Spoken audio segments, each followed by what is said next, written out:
Okay, so let's see now. Oh, why do you not want to copy? Give me just a second here, my friends. Although it shows that over on Instagram. Okay, there we go. And boom. There we go. Hey, good morning, my friends. Paul, good morning. Tommy, nice to have you along with us. It is snowy out there. Cliff, good morning, buddy. How are you? Going over to Instagram. Jason's Fishing Jason, Rose, Jerry Preby, Matt Schock is with us over on Instagram. I tried doing this last week, going live to Facebook, LinkedIn, YouTube, X, and Instagram, but I was having problems with my connection with my phone. But it looks to me, good morning, Jerry. How are you? It looks to me like I have this situation resolved. Outstanding. Tim, good morning, buddy. Tim, you're a technical geek. By the way, Tim, it was wonderful to see you and Jen. Was it Saturday or Sunday? I think we ran into you guys. Really, really good to see you. You're both looking really good. Tim, being the tech geek that you are, and I say that with all due respect because I'm a geek as well. You know the problems I was having connecting with my phone through the third-party software and such. And I thought it was a resolution thing. So we knocked down the resolution to a lower quality. That wasn't it. It's actually frame rate. I was trying to stream at 60 frames a second, and that didn't jibe or talk with my phone. The minute I put it down to 30 frames a second, look, it's just smooth as could be. That's all it was. But it took a while to figure that out. So, but it's good now. Paul says rain and slush downstate. The drive in this morning was very interesting. Everything was covered with ice and then about 6 inches of snow on top of that. And then you combine the fact that there were an awful lot of drivers on the road this morning who were absolutely terrified. I don't mean to be cold, but if you are that afraid, that scared of the roads, that you're terrified to be behind the wheel, stay home. Because once you get out there on the roads and you're going 20 miles an hour on the freeway with your four ways on because you're afraid, I realize you're just trying to be safe, but I think you're a bigger threat to the other drivers than somebody going by in the left lane at 60. So, I mean, seriously, if you are that afraid of the roads, stay home or get yourself a four-wheel drive truck like I've got. Chris, good morning, buddy. How are you? Very, very windy in Kansas. The food plot did it again. Uncle Johnny, how you doing, buddy? Always a pleasure, my brother. Mike, how are things in Arizona? Craig, thanks for joining us. Yes, I did get a deer. No deer in the food plots lately, just hundreds of turkeys. It took me a while to figure it out, Tim. It was not easy. See who's with us over on Instagram. And somebody, please, I can see that you're on, and I'm new to. Oh, my friends on Instagram, are you seeing at the top of your screen? Are you seeing comments from other people, or am I the only one seeing these comments? Because adding Instagram to the stream is new. Jerry made a comment. Good morning, Captain. Okay, interesting. Where do we go back? Thank you, Paul. Appreciate it. I did not shoot a buck, Todd. I didn't shoot a buck. I shot a big doe, and that's what I wanted to shoot. I knew I would not see a buck that I wanted to shoot. My goal was to shoot a big doe, and I actually shot her last Friday, the first day of Michigan's muzzleloader season, and I got her with a very traditional muzzleloader. It's a 350 Legend, and it's on an AR-15 platform with a suppressor. So that's that if that doesn't say muzzleloader, I don't know what does. Bernie, good morning, buddy. How are you? Cliff, slow driving south, just rain in Ohio. Johnny Bowler. Well, your winter's off to a great start, isn't it, Johnny? The seat of that plow truck must be molded to your rear end by now. Mike, good morning. Yeah, Mike, don't talk about your weather there. We don't want to hear about it. Sal's over on YouTube. Let me go over to Instagram again. Corporal Guy, Instagram is working, seeing comments. That's wonderful. That's wonderful. So I think what I will do is I will now add Instagram, because StreamYard, the streaming platform that I use, allows me, those of you on Instagram can see it allows me to stream in a horizontal format and a vertical format. Oh, I just genuflected right there, didn't I? Bless you, my friends. Excellent. Okay, so well, I saw a picture of you and a buck in a truck.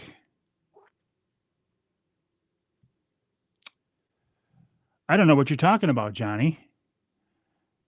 I posted weeks ago video of my grandson Trent's buck being slid into the back of the truck in a truck trolley, but I shot a doe. I didn't shoot a buck. Thank you, Kevin. I appreciate that. Jack, good morning. Robert, good morning. And here's the interesting thing, or what I think is interesting. The comments that I got for being out there in muzzleloader season legally with a 350 Legend AR-15 suppressed, completely legal. People said, a real sportsman would use a muzzleloader. To which I say a real sportsman wouldn't criticize a fellow legal hunter on their choice of methods. A real sportsman would just worry about themselves and not worry about how somebody else hunts. That's what a real sportsman does. A real sportsman doesn't criticize a fellow sportsman or woman on how they do things. Another example, I've actually had to take down 2 posts in the last 2 days at the request of people who originally asked me to post. And the reason is they were tired of the negative comments toward their post. I try to keep a close eye on things, and I routinely, several times a day, go through posts. And if there's an idiot on there, I delete them and ban them. I don't catch them all. But if you're not used to living in that world, the world that I have to be in, unfortunately, I can see where it would take its toll on you. It takes its toll on me. When I see these negative comments, it's like, man, when's this going to end?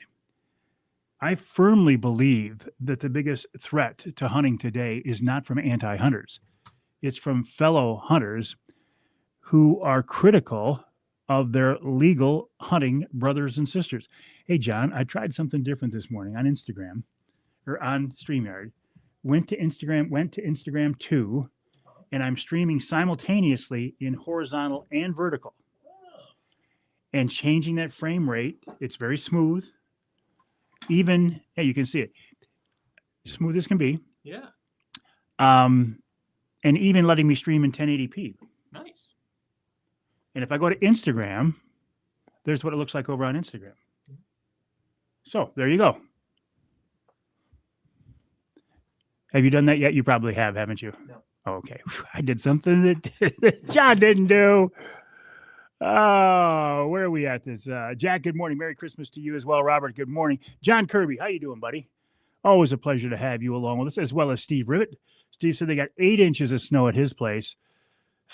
It hurt me this morning to leave and not be able to shovel. Because I know when I come home, there's going to be 6 to 8 inches of snow in my driveway and on the sidewalk. But I didn't have time to shovel this morning. Bernie says, I saw a comment the other day talking about Boone and Crockett hunters or spoon and crockpot hunters. That's interesting. I've never heard that before, Bernie, but that's very interesting. Boone and Crockett, the trophy hunters, or the spoon and crockpot hunters, which is what I fall into because I'd rather shoot a doe than a 1.5-year-old buck. Johnny, I'll look at the screenshot. That's why I think he said congrats on your buck. Oh, yeah. You're right, Paul. Somebody called me a moron for shooting a doe. Wow. And it's hard. It's hard for me to continually deal with that type of idiocy. It does take its toll. It does. But I try to be as good a person as I can. I know what I would like to say to them, but I try not to. Let's see who's with us over on Instagram right now. Chad's with us. Okay. Matt Chalk is with us. Matt's going to be on the show this week, by the way. Allie's with us. Okay, I'm liking this. It's kind of a pain to set it up. Instagram requires me to jump through 2 extra hoops, which is what it is. Tim, good morning. South Carolina, Mike, congrats on getting some freezer meat. Screw those guys complaining about lawfully taking game. I agree with you. Good morning, Jim. How you doing, buddy? They do. Tim Binns, the DNR just needs to change the name of the season from muzzleloader. But the reason they're not doing that, I suspect, Tim, is it's not as easy. It's not as easy as just going into a computer screen and doing a delete on muzzleloader season and putting second rifle season or whatever you choose to use it. Once you do that, once you open up that law, it opens up a can of worms. I am sure that they will change the name from muzzleloader season to something more appropriate, but at this point, it's probably not worth it, even though some traditional muzzleloading people get absolutely crazy when they see me using a suppressed AR-15 350 Legend during the muzzleloader season. And they say, well, you should stick with a muzzleloader. No, I don't want to use a muzzleloader. I am legally allowed to use that 350 Legend. If you want, there's nothing about this season that says you have to use something other than a muzzleloader. If for you muzzleloading season is using a traditional muzzleloader, then use it. Nothing's stopping you. Greg, look at the mug. It's getting a little beat up, buddy. It's getting a little bit beat up because I use it all the time. That's what happens when you buy an overpriced Yeti. Okay, Johnny. Tim, powder still dry, seeing a lot of deer, but not in legal shooting light. All right, let me talk about that for a second. I've talked about my thoughts on why I think Michigan hunters should be able to use bait. Because anecdotally, I go back to our lease property in Southwest Midland County. That property, even though there's 160 acres there, it's not all of it. It's not a huntable 160 acres. There's probably 100 acres that's huntable, but that's still a lot of land, relatively. But there's really nothing there that holds deer. We need to give the deer a reason to be there. Now, bait would be one way to do that, but I can't hunt over bait, so I'm not going to hunt over bait. Food plots is the next most logical choice. So option. So we put in food plots. My son James, but they didn't take. And I think it's because right after James put them in, we had that really severe 6-week drought. They just didn't get any water at all. So they just didn't grow. It was either that or when they started to grow, the deer just mowed them down. I'm not sure which it was, but the gist of it is the food plots never attracted deer like I had hoped that they would.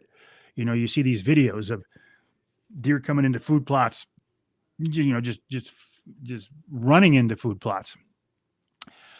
So I called my buddy Scott when it became very clear to me that I wasn't going to legally shoot a deer on our lease property, legally meaning away from bait and during daylight hours because we just weren't seeing them. So I called my buddy Scott. Scott has been very generous with allowing me to hunt his property in previous years. My grandson Carter killed a doe during the youth season at Scott's property a couple of years ago. And one of my other grandsons, Trent, shot his first turkey on Scott's property last spring. So I texted Scott, and I think my text was, do you have any does over there that want to die? And he said, yeah, we do. When do you want to come over? Today? I'm like, yeah, okay. So I went to Scott's house, and I won't use his last name just because I didn't ask him, but I went to Scott's house, And I set over one of his food plots, and it was radishes and turnips. And Scott had told me once the weather turned bad and everything froze that the turnips were attracting deer like crazy. So I get to this food plot at 3:30 in the afternoon, and by 3:40 I've got deer in front of me. Now they were fawns, but Scott said, be patient because there will be does and maybe a couple of young bucks that come in here. And he was right. It looked like a hunting video. The deer were coming out of the woods into this food plot. And the adult does, the mature does, were running into the food plot like fawns. I had to look at them close with my binos to make sure they were indeed mature does and not just big fawns. They were they poured into this food plot, and they were digging up these turnips, and they were munching on them, and they were walking around the food plot with turnips hanging out of their mouths, and they're pawing the ground. I've never seen anything like it. But this is how I think food plots are supposed to work. And I finally got to see it firsthand.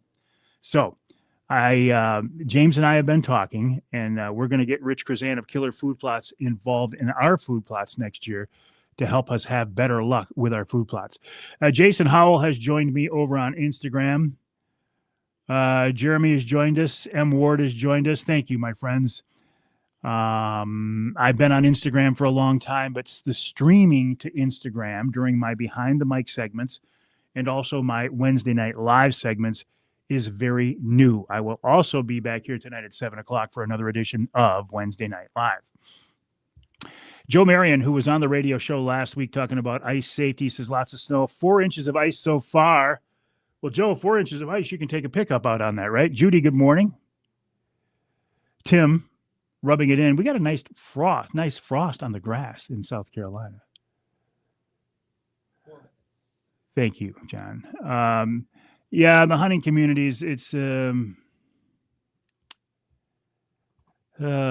just missed us here in Newton, North Dakota. People in Michigan don't have a clue what it's like to have to draw to get a tag. Glad you shot a doe. Dan, do residents in North Dakota have to draw to get a tag? Damn autocorrect, yeah. Hey, John, good morning, buddy. How are you?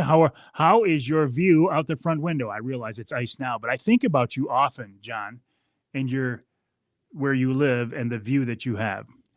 Burnish, 13 does over the last 7 years. I still see tons of deer here every year. That buck I shot this year was out here with 26 other deer.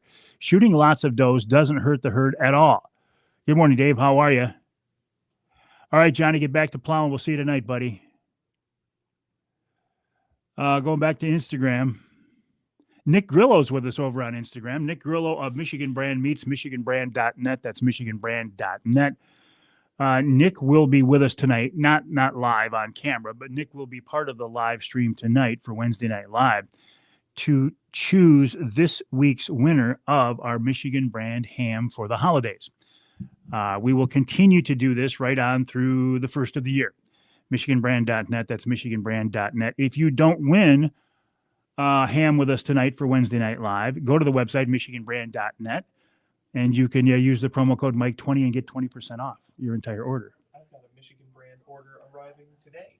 Did you use the promo code? I did use the promo code Mike20. John Dent says he has a Michigan Brand order arriving today, and he used the promo code Mike20 and saved 20%. It adds up, doesn't it? It does. It's good Christmas shopping. There, Nick. Nick says, yes, see you tonight. Ooh, I don't want to do that. Another fun night. Absolutely. 2 minutes. Okay, let me go back to Todd's comment here. A hunter I know recently here in Northeast Michigan was guilty of distracted hunting. Someone else in his hunting party wounded a nice buck. Eventually found it had walked through 2 of the distracted hunter's sight lines, and he was sleeping. So distracted hunting. Who knew? I've never heard of distracted hunting. I could be guilty of that. I could be. I've been known to look at my phone and look up, and especially bear hunting, looking at my phone and look up and there's a bear coming into the bait. Jim, good morning. How are things in Tennessee? Mike, good morning. How are you? Nick says, I've had the same with my food plots compared to years past. I'm guessing drought also deer not using them like years past. Okay. Interesting, Nick, because okay. Now I'm feeling better. I think it was the drought. that hosed us. But I think you know Scott. He lives over north of town. I went to his food plot, and he had turnips and radishes in there, and I'm telling you what, the deer were just mowing on him. So thank you, Nick. I appreciate that. Deer, no, if been there. Oh, good point. Tommy says usually you fence off a small piece of the plot to see how much browse is. That's a good idea. Good idea.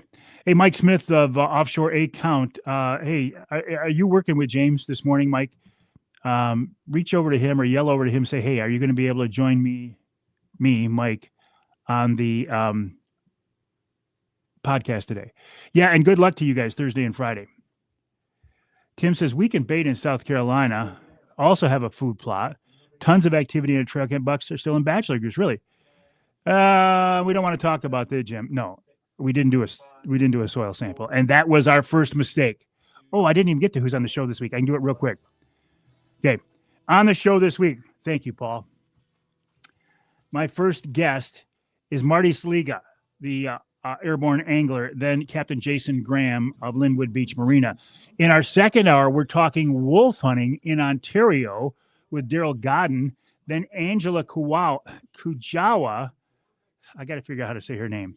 Talking about the second Michigan elk hunt. The Ask Avery question features the DNR fisheries chief. And in hour number 3, Matt Schock on predator hunting, becoming a licensed guide. And we'll wrap it up, I think, with wild game chef extraordinaire Dixie Dave Miner. Although Dave called me last night, I didn't see his call. I missed it. So he might be telling me that he either can't do the show or we've got to just shoot the breeze. I will call him during the break. All right, my friends, have a good day. I'll see you tonight, 7 o'clock for Wednesday Night Live. Well, thank you, Ken Hunter, for that introduction, and welcome. Welcome to another edition of the Outdoor Magazine Show. Right here on the Outdoor Magazine radio network on more than 30 radio stations across our great state of Michigan. And as always, glad to have you along with us as we work our way through this month of December. Is it really December, though? Or is it February? Is it the end of January? That's what it feels like, doesn't it? Boy, I don't remember having this kind of, and I'll say it now, I'll say the word, winter. I didn't want to say it a few weeks ago. Now I don't have a choice. This kind of winter weather and I got to say it now, snow at this time of year in recent years. It's starting to feel like the beginning of a good old-fashioned Michigan winter. Man, when I came into the studio, the station this morning, it was crazy. And we've had a couple of big snowfalls back to back and a little bit of ice in between. And of course, this is going to vary depending on where you live in our state. But here in the central part of the Lower Peninsula where I live, it's been kind of crazy. And we've had some snow, and it looks like we're going to get some more.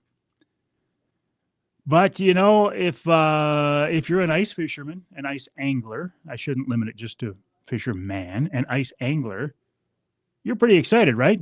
It's off to a pretty good start this year. So I will wish you a good season. I will wish you a safe season. I probably will not join you a lot on the ice. Maybe one trip out on Saginaw Bay. Maybe go out there with Mike Smith of Offshore A Count, my son James. Maybe they'll let me tag along one day for a trip, and that'll be about it. And I'll be, I will have the experience, and I will be content. Yeah, I can hear him, John. I will be content. I did have a very interesting, very exciting, very cool experience this past week. You know that I have been spending the entire deer season trying to shoot a doe. It's not a lofty goal, is it? It shouldn't be that hard. It's not like I was out there trying to shoot a 3.5-year-old buck that I had named and put on my hit list and had trail cam pictures of it and shot it in a food plot that we had planted and had sheds from previous years or anything like that. I've just been trying to shoot a mature doe, a big doe for the freezer.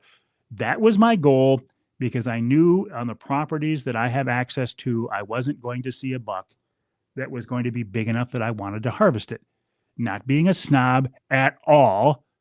I just didn't want to shoot a 1.5-year-old buck. If you did, God bless you. I am so happy for you, and I sincerely mean that. But it wasn't on my list of goals. My goal was to shoot a big doe. And I'm having a terrible time of this. You wouldn't think it would be this hard. Again, the backstory is our lease property. There's really nothing holding deer there. We have to give them a reason. I can't hunt over bait. I have no philosophical problem with it, but it's illegal technically, though everybody seems to do it. It's illegal, and I cannot afford to be caught hunting over bait, so I will not hunt over bait. So we put in food plots on the lease property. And by we, I mean my son, James. He did all the work. But they just didn't develop. They just didn't take off this year. And I think it's because as soon as that seed was in the ground, we got about a 6-week really severe drought. And they didn't get the water to take off. But the food plots just never, occasionally you'd see deer wander through there. And once in a while they would work their way into the food plots and munch a little bit. But it wasn't like the experience I see on the TV hunting shows. Nothing is, right? But there or the videos are online, you'll see a lush food plot with deer just pouring into the food plot. We did not have that experience with our food plots at all. And it got to the point where after going through the firearm season, I'm like, you know what? I don't think I'm going to shoot a doe. I don't think I'm going to have the opportunity to shoot a doe or any adult deer at our lease property because they're just not staying there. So I was going to call my friend Scott. I was going to give him a few more days. And my wife, Denise, says, why are you waiting? You know you're going to end up over at Scott's place. Just call him and ask him if you can hunt there. So I texted Scott. And Scott has been very generous with his property and allowing me access there in previous years. My grandson, Carter, shot a big doe there a couple of years ago. My other grandson, one of my other grandsons, Trent, shot his first turkey at Scott's place last spring. So I texted Scott and I said, do you have any does that want to meet their maker from me? And he said, yes, I do. When would you like to come over? How about today? And this was the opening day of the muzzleloader season. So I took my muzzleloader. Well, okay. I took my Brenton 350 Legend in an AR-15 platform with a suppressor over to Scott's place and set on one of his food plots. Now, I also posted a picture of my suppressed Brenton and said, I'm out here for the first day of Michigan's muzzleloader season. And man, did that draw some attention. That maybe is a topic for later in the show. So I'm sitting on Scott's food plot, and I was there about 10 minutes, and the first deer came in, and they were running into the food plot. They were obviously fawns. Scott had put radishes and turnips into this food plot, and he had told me once it got cold that the deer were just pouring in to eat these turnips. I personally had never had an experience like this until now. The deer did indeed come running into the food plot, even adult does. I saw mature does come running in. I had to put binoculars on them to make sure that they were adult does and not fawns, just big fawns, because they were acting like fawns. They were so happy and so eager to get into the food plot. And they come in there and they're pawing at the ground and they're tearing up these turnips and they're walking around with turnip greens hanging out of their mouths. It was crazy. I'd never seen anything like it. I thought, okay, this is what a food plot can be like. So I'm watching a lot of deer. There was a 4-point buck that came in there and he chased does around for a while. It was really cool. I'm in there about an hour and a half. It's starting to get dark and I think, okay, I got to get serious now. A group of several deer came into the food plot after being chased out by that buck. Apparently the second rut had kicked in. A group of maybe 6 or 7 more deer came in, including 2 or 3 mature does and some fawns. So I let the biggest of the mature does walk in front of me. She stopped broadside at about 40, 45 yards. I'm guessing I didn't range it. I put the crosshairs of that 350 Legend on her shoulder. I squeezed the trigger.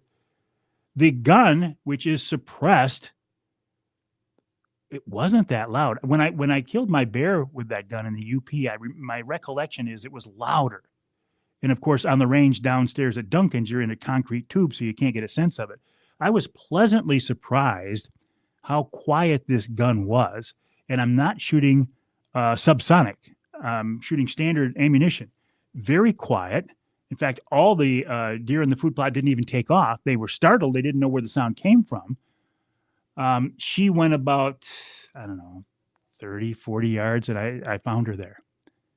So I finally got my big doe this year. Finally have venison for the freezer. And it was rewarding because I had spent so much time out there trying so hard, trying to make the lease property work. And my granddaughter had killed a deer on the lease property. Trent had killed a couple of deer on the lease property. So it's not like it wasn't effective, completely effective. And we have a wonderful experience out there all hunting together. So we will continue, if Gene and Pam allow us, we will continue to lease that property. But we're going to do something different with the food plots next year. And hopefully we can have some kind of success like my buddy Scott did. Scott, again, thank you so much for letting me hunt there and, enjoying that experience and putting a big doe in the freezer. Some of the comments, though, and I don't think I have time to get into them now. I may address this later in the show. But it does reaffirm my fear that the biggest threat facing hunters today is not anti-hunters. It's not. I think the biggest threat to hunting today is from fellow hunters who just cannot keep their mouth shut and feel the need to comment negatively on just about anything that's put out there. And it does take its toll. It does wear on me, but the bigger problem is I think it further divides the hunting community. We don't have to look outside to see the threat to our lifestyle. It's not those crazy anti-hunters, although they are a threat. The biggest threat in my mind is our fellow hunters who they can't help it. They have to make negative comments, and I think it's a shame. Coming up on this week's Outdoor Magazine show after the break, Marty Saliga, the airborne angler, joins me. That season is kicking off. Then Captain Jason Graham of Linwood Beach Marina and Send It Charters, talking about the upcoming ice fishing season on Saginaw Bay. In our second hour, another topic that seems to draw a little bit of attention, that's wolf hunting. We'll be talking with Daryl Godden, a wolf guide in White River, Ontario. Then Angela Kawawa of the DNR talking about the second Michigan elk hunt. This week's Ask Avery segment features Randy Claremont, the DNR fisheries chief. And then hour number 3, Coyote Matt Schock talking about predator hunting. And we'll wrap it all up with the wild game chef extraordinaire, Dixie Dave Miner. All right, my friends, have a good day. Thanks for joining me on Instagram as well. Yeah, I can see some more folks on Instagram. I will be back here tonight at 7 o'clock for another edition of Wednesday Night Live. My name is Mike Avery. The show is called Outdoor Magazine. My website, MikeAveryOutdoors.com. My email address is mike@MikeAveryOutdoors.com. All right, I will end the Instagram live feed. I'll go back to the rest of you. Amy must be. Here's Amy. Amy Trotter. Hello, Amy. I got a beautiful Michigan brand ham delivered yesterday. Thank you, TJ, Mike, and Nick. Oh, that's wonderful. All right, my friends, have a good day. Okay, thank you, Mike. All right, I'll be back tonight, 7 o'clock, for another edition of Wednesday Night Live. In the meantime, have a great day. Be safe on the roads. We'll see you tonight.